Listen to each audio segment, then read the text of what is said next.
In many corporations, depending on the type of data that is being used, there's different levels of sensitivity that need to be applied to that data. For example, some data might be okay to share externally outside the company, whereas others need to be within a really tight-knit group of people, even within that corporation. For example, at Microsoft, we have 3 levels of sensitivity that need to be applied. HBI, high business impact, MBI, medium business impact, and LBI, low business impact. And depending on these types of classifications, if it's high business impact, we have to be really careful of who we share that data with. And in Power BI, we have a really great way for you to be able to expose that classification right up in front in your dashboard. So anyone who's looking at that dashboard will be able to tell how careful they need to be with that dashboard and who they can share it with. So let me show you how to set that up. So if you're an admin for your company, you can go into the admin portal under the settings gear to start setting up the different classification levels. It's under the tenant settings tab, and near the bottom you'll see the option data classification for dashboards.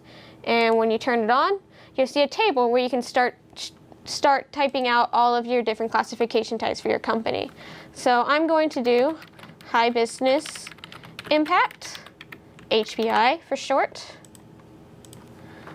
medium business impact, MBI for short, and low business impact, LBI for short.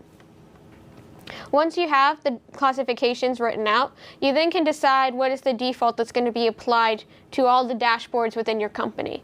So you'll pick one that's going to be the default, and then the owners of the dashboards, if that default doesn't apply to their data, they can go in and change to one of the other options. So I'm going to set MBI as the default. You can also decide which of these classifications are going to be shown on the dashboard. For example, if you don't want the default to be shown anywhere on the dashboard, and only if the owner went in and changed the classification type to one of the non-default options, you want in that case for the tag to show, you can then go in and uncheck the show option for the default. But in my case, I'm going to leave that on for demo purposes.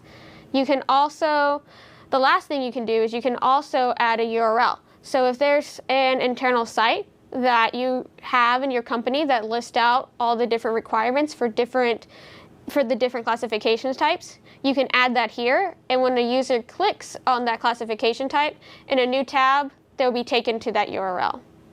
So now that I've filled out my form, I'm going to turn data classification on. And after that, the next time that a user goes into their dashboard, they will now see these new classification types show up. So you see, since I picked default as MBI, this dashboard is marked as MBI.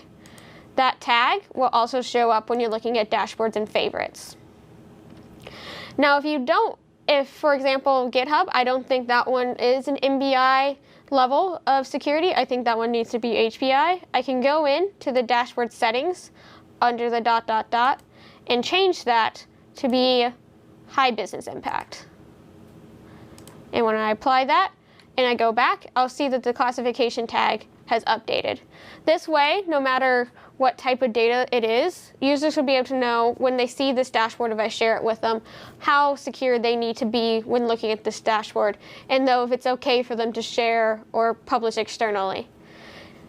And this will allow companies to be able to be really sure that their data is being handled properly across the company.